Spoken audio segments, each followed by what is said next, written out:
algo y es algo hermoso, pero la honra y la gloria se la doy a mi Dios. Quiero que iniciemos, antes de orar, quiero que leamos, quiero que lean conmigo un versículo que es Juan 10:10.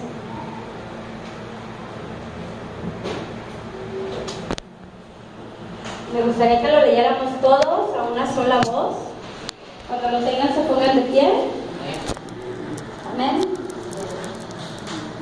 Y dice: el ladrón no viene sino para hurtar y matar y destruir. Yo he venido para que tengan vida y para que la tengan en abundancia. Amén. Vamos a orar. Señor, gracias, Padre, por este momento, Padre, que nos das de estar aquí, mi Señor. Gracias, Padre, por las bendiciones que nos das día a día. Gracias, Padre, porque tu misericordia se renueva cada mañana, mi Señor. Gracias, Padre, porque moriste en esa cruz por el perdón de los pecados de cada uno de nosotros, mi Señor, y porque gracias a esa muerte el velo se rompió, mi Señor, y ahora podemos entrar en la presencia de todos, mi Señor. Gracias, Padre, porque nos levantas, mi Señor, porque nos das vida, Padre. Gracias, Padre, porque estamos aquí, porque somos un testimonio vivo tuyo, mi Señor. Pido en esta mañana, mi Señor, que seas tú, mi Señor, el que dé el mensaje, que a través de mi vida, a través de mi boca, tú puedas hablarle a los hermanos, mi Señor. Prepara el camino, abre la mente, prepara los corazones, mi Señor, y que este mensaje pueda ser recibido en buena tierra, mi Señor. En el nombre de Jesús te lo pedimos, Señor, en el nombre del Hijo amado, Jesucristo, nuestro Señor. Amén. Gracias. Pues es una parte muy difícil y hoy estoy aquí. Y como alguna vez una hermana lo dijo, es difícil abrir esa parte que uno tiene guardada para sí mismo, para los cercanos y para Dios. Muchos me conocen, saben quién soy, cómo me llamo. Muchos saben que vengo de Jalapa, Veracruz, otros no. Yo soy residente de Jalapa, Veracruz. Y hoy les voy a hablar un poco de mí y de lo que Dios ha hecho en mi vida. Es difícil hablar del testimonio de uno y de decirles de dónde Dios nos ha sacado, porque cuando vivimos en esa parte nos sentimos pecadores y nos sentimos sucios, y a veces no entendemos que cuando Dios nos perdona y al que a nosotros ahora nos debemos de ver y de entender es con Dios, y que lo que pasó ya quedó ahí. Dios lo mandó al fondo del mar y Dios jamás se vuelve a acordar, pero el enemigo es tan cochino que día a día viene y te lo recuerda. Y a pesar de que uno ya crece y ya está con Dios y ya empieza a trabajar para su obra y su nombre, Él te lo está recordando día a día y uno piensa que sigue siendo pecador. Yo nací en Jalapa, Veracruz. Mi vida desde que nací estuvo atacada por Satanás. Yo a los meses tuve una recaída muy fuerte y estuve en incubadora durante muchos meses y durante un año yo no salía. Los doctores decían que yo iba a quedar con asma. Mi mamá se pasó todo un año encerrada en casa y yo no podía salir a menos que hiciera mucho sol. Mi mamá me sacaba. Mi familia iba y le dejaba a mi mamá comida y le dejaba todo, porque yo no podía darme nada de aire, porque si pasaba yo peligraba. Cuando mi mamá estaba embarazada, el doctor le dijo: el corazón ya no se escucha, la tenemos que operar. Entonces le dan para que mi mamá se incite el parto, se adelante, y pues nazco de 8 meses y medio. Pero lógicamente nací con un problema respiratorio y esas fueron las causas donde un año estuve pues mal. Mi papá decía que me veía tan pequeñita, recién nacida, llena de agujas, y que yo cuando respiraba yo estaba morada y que decían: esta niña no va a sobrevivir. Pero gloria a Dios, hoy estoy aquí. Todo el año mi mamá se la pasaba encerrada. Posteriormente salgo y pues gloria a Dios, no tengo asma. No me da asma, no padezco ningún problema respiratorio. En ese momento, cuando yo estaba, mi mamá me entrega a la Virgen de Guadalupe. Y ella dice que si yo salgo con bien y sin ningún problema, yo le iba a servir a Dios y a la Virgen de Guadalupe. Gloria al Señor, hoy le sirvo a Dios, pero esa maldición fue rota en el nombre de Jesús. pues como dice la palabra, tratando de matarme, tratando de hurtarme, tratando de destruirme. Yo sigo creciendo, sigo siendo una niña pues amorosa, vengo de una familia económicamente bien. Mi familia de Jalapa, uno de mis tíos fue presidente municipal y puso una escuela. Mi mamá era una maestra muy reconocida en Jalapa, Veracruz. De parte de mi mamá, toda mi familia en México vive en lugares muy buenos. Los que conocen México pueden saber el desierto de los Leones, la Condesa, Pedregal, son zonas muy buenas. Vengo de una familia económicamente bien. Mi hermana ahorita, gracias a Dios, tiene su clínica, todo es perfecto. Puede ser la vida de una niña perfecta. Era la vida que todos deseaban. Pero mi padre todo el tiempo fue infiel. Mi madre, en su manera de querer darnos todo, siempre vivió amargada, pensando en que se había casado con un hombre el cual no se debía de haber casado. ¿Por qué? Porque un día antes de su boda mi mamá rompió todo y dijo: no me quiero casar contigo porque cachó a mi papá con otra persona. Mi familia le dijo: no, es que está todo preparado, te tienes que casar. Y mi mamá se casó enamorada de mi papá, pero pensando que había sido un error casarse. Entonces toda la vida mi mamá vivió pensando que había sido un error y vivió amargada. Pero a mí me amaban, yo era una niña amada. Sin embargo, crecí sin esa parte, sin esa mamá amorosa, porque todo el tiempo estaba pensando en querer darme más, y con un padre que nada más lo veía en las mañanas cuando me llamaba a la escuela, porque se lo pasaba trabajando, y la otra parte pues engañando a mi mamá. Así fue mi vida cuando yo crecí. Mis papás se divorcian cuando yo tengo 10 años. Cuando yo tengo 10 años, mi mamá se da cuenta de mi papá. Yo percibí todas las peleas de mi mamá, todas las peleas de mi mamá y de mi papá. Cuando mi mamá le aventó los cuchillos a mi papá esquivó y ahí se quedó las 3 marcas de los cuchillos. Vi cuando un momento donde mi mamá le decía que no quería nada y mi papá la forzaba a tener las relaciones. Y nos corrieron mi hermano y mi váyanse con él, no sé qué, y la familia, y esas situaciones yo las viví. Pero, pues son algo que, pues total, ¿no? Ya lo vivió, al rato se le olvida, sin saber lo que habían provocado y lo que quedaba en uno.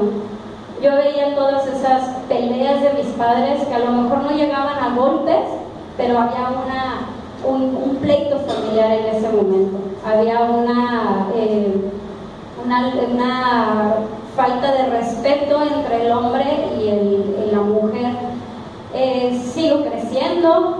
En esa parte de mi vida tengo, por el momento de yo con mi mamá seguir como una mujer sola.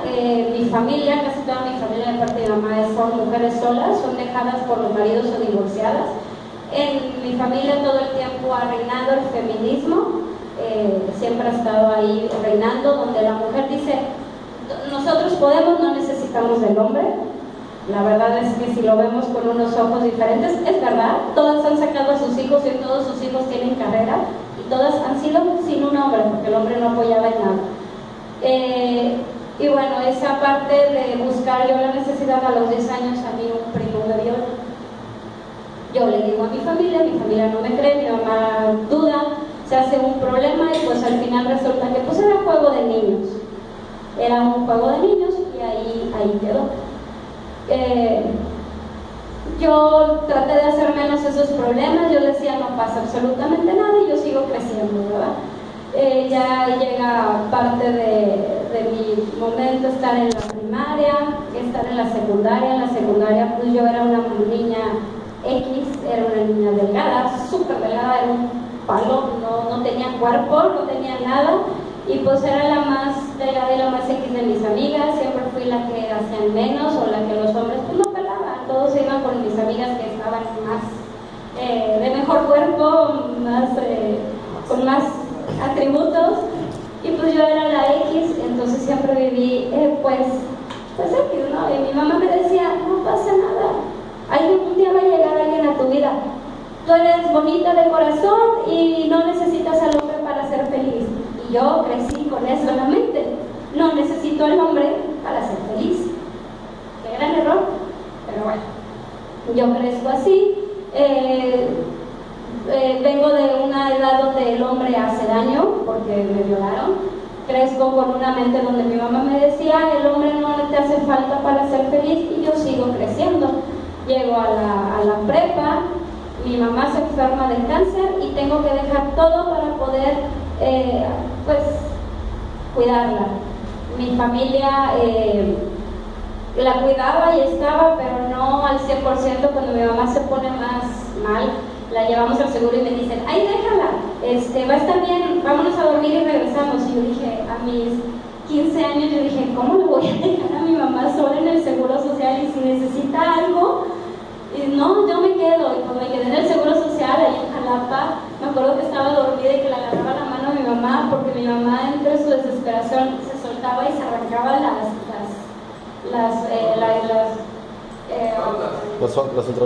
intravenosas que tenía, se las arrancaba y empezaba a chorrear. Entonces ahí tuve que aprender a volver a canalizar y meter aguja, y tuve que hacer todo eso. ¿Por qué? Porque mi mamá estaba chorreándose de sangre. Y pues viví una infancia difícil.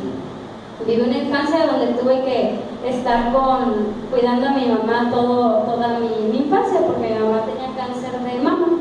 Pero mi hermano ya estaba aquí en Monterrey. ¿Por qué mi hermano se viene a Monterrey? Porque mi hermano, pues en Jalapa, por querer tener una vida diferente a la que mi mamá nos daba, pues le robaba a sus amigos. Pues lo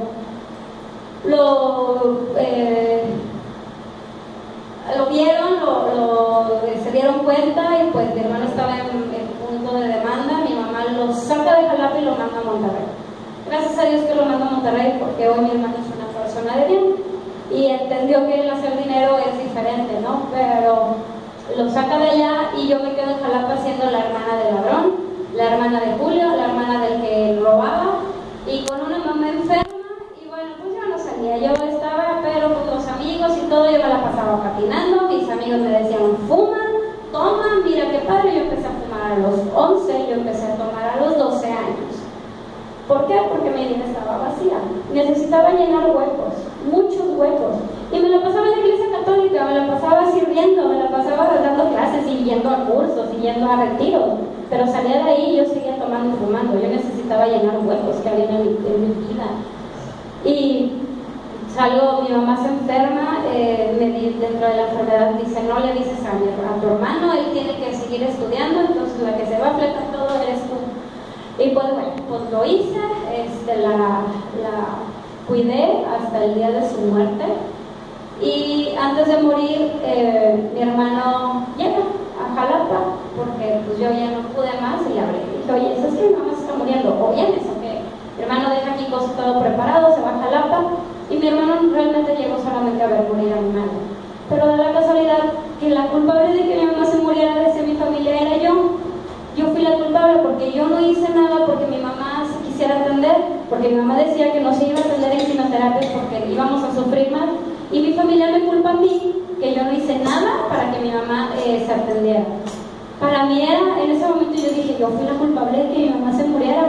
Hoy entiendo que no, la decisión era de mi mamá. Yo tenía 15 años, yo no podía hacer absolutamente nada. Y pues total, todo el crédito se lo lleva mi hermano. Mi hermano es el que todo lo hace perfecto y el que todo le sale bien, y yo fui la culpable y yo fui la que estaba mal. Y pues crezco con ese rechazo. Empiezo a ver, el hombre todo lo puede, la mujer no sirve para nada, y entra un choque en mí entre que o la mujer lo puede sin el hombre o no puede nada.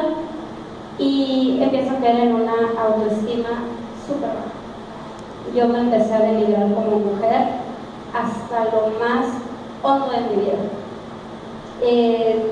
Se da el momento de que yo muere mi mamá, me voy a Orizaba, y en Orizaba yo seguía sintiendo esa tristeza y esa soledad, y me encuentro con unos amigos muy buenos que me llevaron a una secta que era, pues en ese momento, mi salvación, era mi salida en ese momento. Y me hacen una serie de preguntas y me inician en la masonería. Inicio en la masonería. Me hacen el ritual, me hacen beber sangre de todos, me hacen un ritual en un cementerio, luego en la logia, me llevan... Es una iniciación un poco muy fuerte, pero ahí yo me até a Satanás. para mí en ese momento era mi salvación, porque todo era filosófico. La persona que estaba en el grado, le llaman grado 33, algún día me gustaría poder darles una clase acerca de qué es eso, porque aún dentro del cristianismo y dentro de la vida siguen pensando que eso es algo bueno, y hermanos, de verdad, no es nada bueno, y yo que estuve adentro lo puedo decir. La persona que es el grado 33, que es el máximo grado, me dice, cuando me saluda, me da mi iniciación y empieza a platicar conmigo, me dice que yo tengo algo que me va a llevar grande. Dice, tú tienes algo que dice, tú eres una persona destinada a ser la mejor. Eres una persona destinada a llevar a grandes personas con nosotros y tú, con el poder que tú tienes, así vas a llegar al grado 33. Yo no entendía que era el grado 33. Después fui descubriendo que el grado 33 es cuando puedes ver al grande, al poderoso, al que está ahí, el que nos lleva, el que nos trae, el que nos da todo. Una cosa es el gran arquitecto del universo, porque ahí para entrar necesitas creer en algo. Entonces, una cosa es el gran arquitecto del universo, pero el grado 33 tú ya puedes conocer a ese le decían, puedes conocer a él. Y yo decía, wow, voy a conocer a Dios. Yo pues estaba fascinada, porque ellos me habían dicho que yo dentro de poco lo podía conocer. Pues sí lo conocí. No fui grado 33, lo conocí posteriormente, pero lo que decían que yo podía ver era el mismo Satanás. Y te llevan a ese punto. Ellos vieron en mí algo enorme, que yo podía ser algo grande, pero lógicamente era lo que Dios ya había puesto en mí, lo que Dios quería para mi vida desde un inicio, que el enemigo siempre quiere utilizar para su beneficio. Estando ya dentro de la masonería, yo empiezo a hacer viajes astrales, empiezo a hacer cosas sobrenaturales completamente, y me dicen, tu nombre está marcado, tu nombre es poderoso y está marcado, y que aunque tu nombre significa amargura, cuando ese te toque, tu nombre va a ser marcado y va a ser grande. Mi nombre, si los que no saben, mi nombre significa amargura. Desde chica a mí me marcaron con ese nombre, y lógicamente todas las situaciones que fueron pasando me fueron marcando con esa amargura dentro de mí. Mi madre fallece, me entro a la masonería, empiezo a trabajar en ellos. Se da el punto de que mi hermano va por mí, me dice, yo quiero que te vayas a Monterrey. Yo me iba a ir a Puebla, a estudiar a Puebla, y mi hermano fue por mí y me llevó a Monterrey. Gracias a Dios que mi hermano me trajo, porque si no, eso hubiera sido de mi vida. Llego aquí y pues conozco a mis amigas. Una cantaba en un bar, entonces era como que wow, todos los fines de semana andábamos en el bar agarrando la jarra. Eso me llevó a consumir también marihuana, drogas, y pues empecé, ¿verdad? Pero yo una tristeza en mí, y seguía esa tristeza. ¿Y qué es lo que pasó? Que pues esa depresión y ese choque de mis sentimientos y mentes en mi cabeza me hicieron intentar suicidarme. Me intenté suicidar 1000 veces, sí, muchas veces, sí. Cuento 10 veces con mi mano, son pocas las veces que yo me intenté suicidar. Me intentaba cortar las venas, las ponía en el agua caliente. Dentro de mis depresiones que yo sufrí en todo ese momento, yo me cortaba los brazos, me cortaba las piernas, me cortaba el cabello, pegaban los vidrios y agarraba el vidrio y me empezaba a cortar, porque yo me sentía culpable de todo lo que me pasaba en mi vida. Yo me sentía culpable porque yo ya no podía sentir algo sexual hacia alguien, porque alguien me había hecho daño. Entonces a mí me dolía cuando yo tenía relaciones sexuales. ¿Por qué? Porque realmente yo empecé mi vida sexual a los 18 años, pero la inicié por presiones de amigos, ni siquiera porque yo haya querido. Y sin embargo era algo doloroso tenerlas, era algo doloroso porque a mí ya me habían hecho daño a los 10 años. Yo hermanos, no les puedo decir, no podría decirles con palabras el dolor que yo sentía cuando yo tenía una relación sexual. y me intento suicidar. Me tomo unas pastillas y me tomo, y pues yo no sé cómo, gracias a Dios, una hermana hoy en Cristo llegó por mí. Yo no sé cómo llegó, o por qué llegó, o en qué momento llegó, y me llevó al hospital. Y en el hospital me hacen un lavado estomacal y me dicen: tienes de dos, o entras al psiquiátrico o te vas a la cárcel, porque pues el intentarse quitar la vida es pecado. Y yo digo, yo no voy a ir a la cárcel, pues me voy al psiquiátrico. Dije, no, al psiquiátrico. Pero yo ya venía pasando por cuestiones de drogas y en mi mente dije, si yo no tomo una ayuda, yo me voy a morir. Me voy a morir. Que es lo que yo ya quería. Yo ya quería morirme. Ya no quería saber de mí, yo ya no quería saber nada del mundo. Mi mente, lo único que pasaba por mi mente es: me quiero morir. Y llego al psiquiátrico.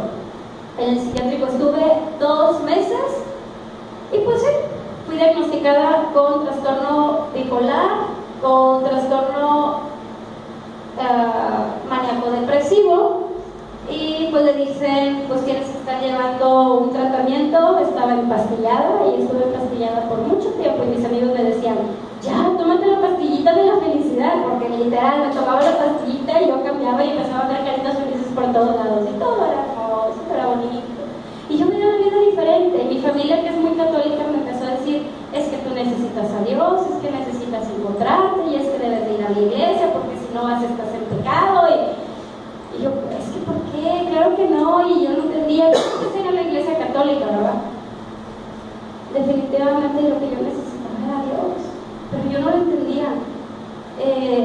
Cuando salgo del psiquiátrico conozco a una persona, y esa persona me baja del cielo la luna y las estrellas. Era la persona económicamente bien puesta, era una persona con una, al menos demostraba que tenía una seguridad y una wow, y la persona era 10 años mayor que yo. Yo dije, ese es el papá que nunca tuve, y pues me embarazé. Mi niña es un milagro de Dios, porque yo no podía tener hijos. Yo cuando empiezo a andar con esta persona le digo, no puedo tener hijos, pues soy estéril, tengo quistes, y pues la doctora me dijo que si me va a hacer un tratamiento, y si no, con ese tratamiento yo no puedo quitar los quistes, me va a operar, pero me va a quitar la matriz, entonces no voy a poder tener hijos. Y me dice, no, pues no, yo te quiero así, yo te quiero, no pasa nada. Y pues la verdad, como yo no podía tener hijos, pues le di, bueno, la hacha, como dicen, casualmente. Y pues resulta que yo a los 4 meses de embarazo, casi 5, me entero que estaba embarazada. La doctora no lo podía creer, decía, pero ¿cómo puede ser que estés embarazada? No es posible.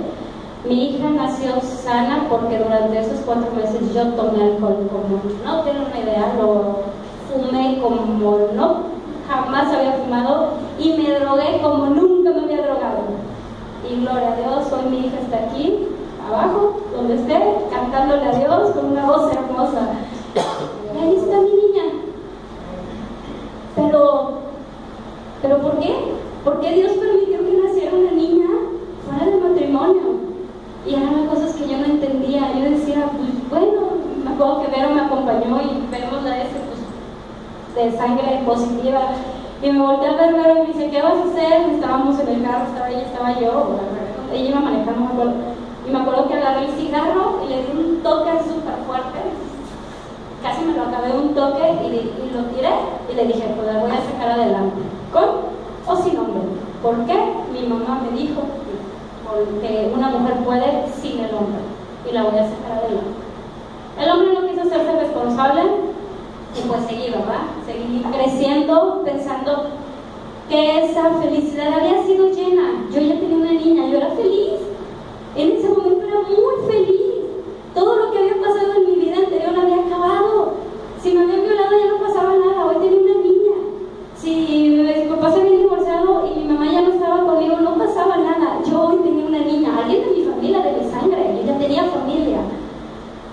Pero la felicidad fue muy pasajera. En ese momento me encuentro con una amiga, me comparten de Dios y decido entregarme a Dios. Pero cuando le digo sí a Dios, el enemigo me revolcó. Me revolcó Y en ese momento, gloria al Señor, me dio una liberación hermosa. Liberación que yo no me acuerdo, pero que me la contaron, porque tenía tantos demonios dentro de mí, a los cuales yo les di permiso, que el enemigo literalmente me revolcó en el piso. Mis voces eran diferentes, yo tengo flechazos donde reaccionaba y donde veía que todos seguían orando por mí, y de repente otra vez yo me desmayaba y no veía, y luego me levantaba y yo ya estaba en mar de vómito y cosas, y mil cosas. El enemigo me revolcó, pero ese día yo fui libre y viví y sentí la presencia de Dios como no puede. Si ya alguien lo ha sentido, puede entender lo que es sentir esa presencia de Dios y cómo el Señor te levanta y cómo el Señor te abraza. Posteriormente, yo sigo, según yo, pues seguía yendo a la iglesia, pero pues las cosas del mundo son hermosas. Y Satanás te las pone de una manera tan bonita que te hace alejar. Y conozco a un hombre. Y ese hombre era por el cual yo pedía a Dios. Porque yo me veía a veces, Señor, yo quiero un hombre así. Sí. Cuando llega este hombre me lo muestra, y este hombre es lo que yo pedía. Pero este hombre me alejó de Dios.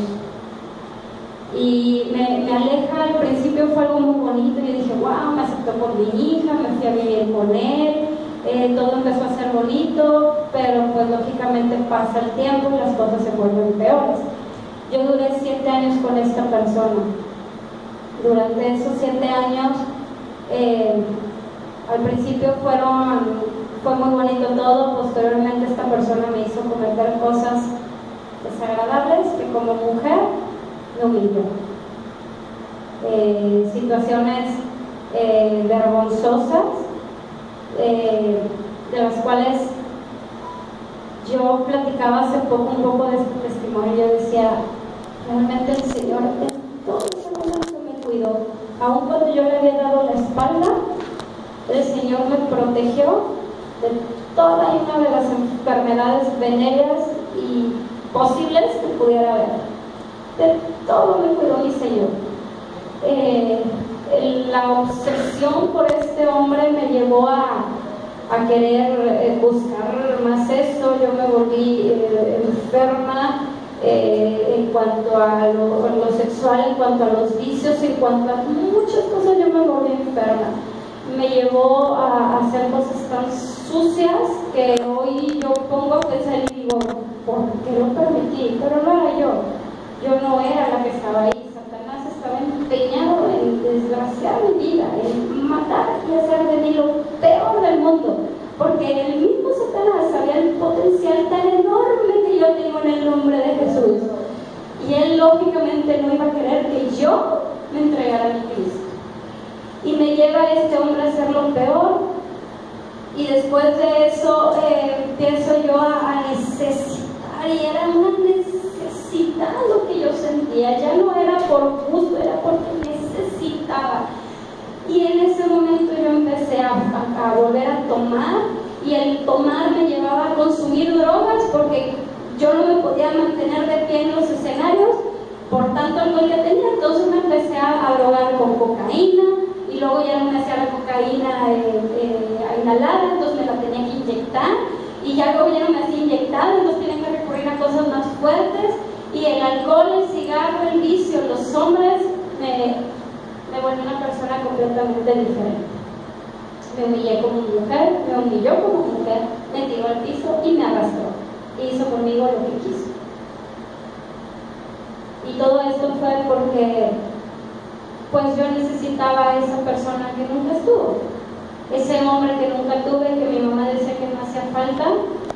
Y esa necesidad de sentirme amada, porque mis papás siempre estuvieron trabajando para darme una vida económicamente buena.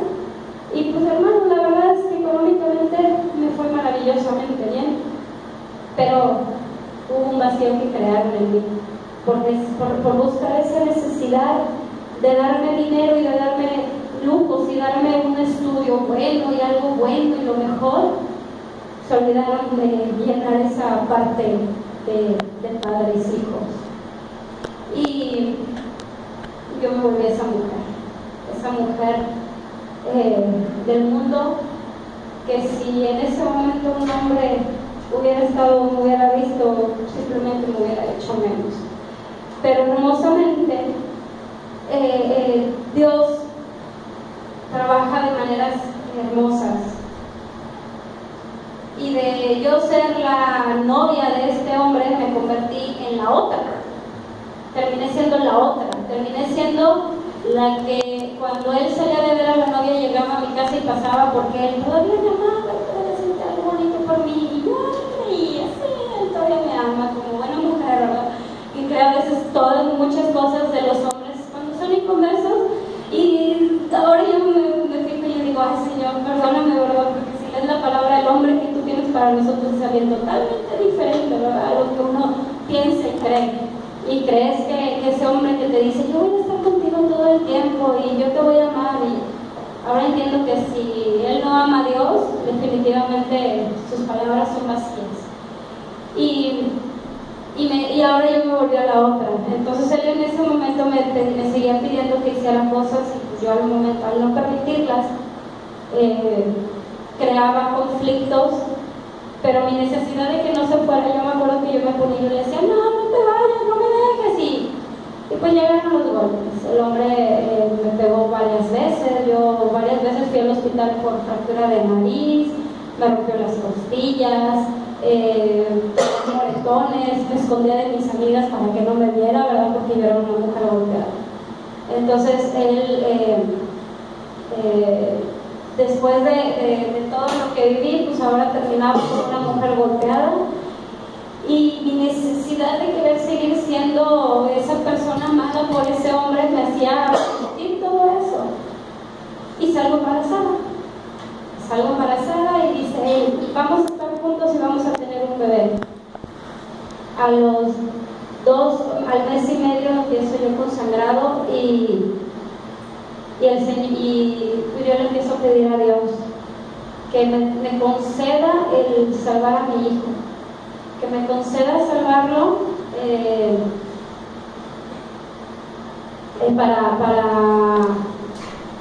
que me conceda salvarlo porque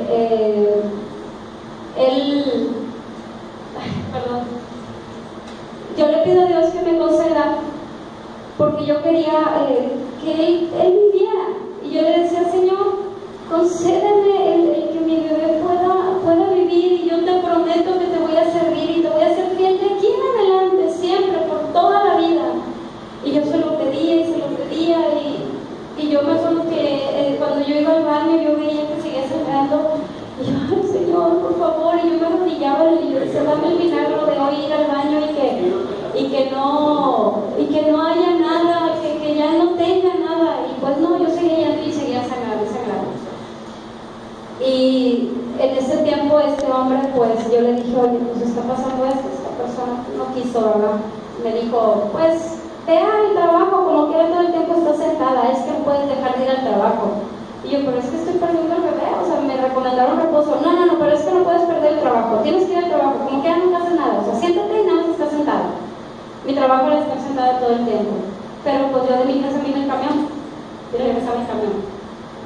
Y yo me acuerdo que un día antes yo estuve orando bastante que el Señor lo salvara. Entonces ese domingo Dios llevó a 2 amigas a ver, y me dijeron, es que Dios te está llamando otra vez, o sea, regresa, Dios ya conoces a Cristo, acéptalo de nuevo. Y yo les dije, no puedo, no estoy preparada para aceptarlo. Bueno, podemos orar por ti, sí, oren por mí. Y oraron por mí, y en esa oración yo dije, Señor, si tú salvas a mi bebé, yo te prometo que te voy a ser fiel toda la vida, y voy a volver a ir a tu iglesia y voy a estar. Y esa noche perdí al bebé, se me vino.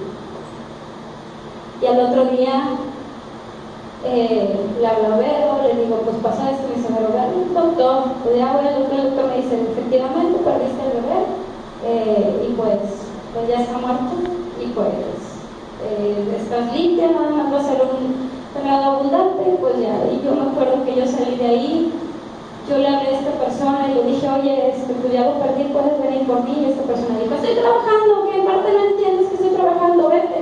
Digo, oye, es que no tengo dinero, no tengo nada. En ese momento yo no tenía trabajo. Y les puedo platicar mucho de mi vida para que sepan, pero hoy me enfoco en esta parte y yo no tenía dinero, no tenía ni un peso. Le digo, es que no tengo dinero. Me dice, pues hazte como puedas, vete como puedas. Yo no tengo tiempo, estoy trabajando, a ver cómo le haces. Y me fui caminando del Ginequito hasta los condominios, ahí tiene su casa. Y en ese momento que yo iba caminando, yo le dije, Señor, es que te pedí que salvaras a mi bebé. Y el Señor me dice, pues lo salvé. Hoy lo salvé. Tu bebé hoy está conmigo y está viviendo una vida eterna. ¿Qué más quieres? Yo caí de rodillas y le dije, Señor, tienes razón. Hoy salvaste a mi bebé. Yo te lo pedí, tú lo salvaste. Y ese día le hablé a ver y le dije, el domingo quiero ir a la iglesia a ver. Quiero ir a la iglesia, quiero ir contigo, quiero empezar. Dios trabajó de una manera bien diferente a lo que yo le había pedido. Yo pensaba dentro de mi mente humana que yo quería salvar a mi bebé y tenerlo conmigo, pero el Señor dijo, la vida que el niño va a tener en el mundo no es la que yo quiero. Hoy ese niño solamente fue un momento a tu vida para demostrarte lo poderoso que yo soy y que yo como puedo dar la vida, la puedo quitar. Y hoy ese bebé está conmigo. Y empiezo a trabajar para Dios y empiezo a servirle. Pero yo ya había creado lazos en mi pasado que tenían que haber sido rotos. Y ha sido una administración y una liberación progresiva. El primer lazo que yo tenía que romper era la maldición de mi nombre. Mi nombre significa amargura. Y si podemos leer en Éxodo 15:23, por favor.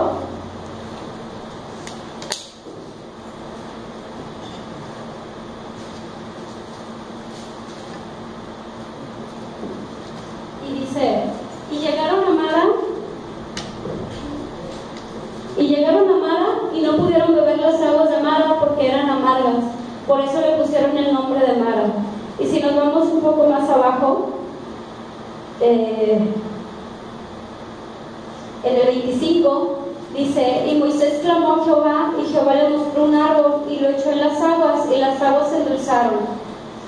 Esa parte yo les decía, ay, me encanta esto, porque la gente viene y me dice, ¿por qué no te cambias tu nombre? Y yo les digo, no, porque mi nombre hoy es tocado por Jehová, porque Jehová hoy habita en mí, y hoy yo ya no soy esa persona amarga, hoy yo soy dulce, y la gente puede beber de mí.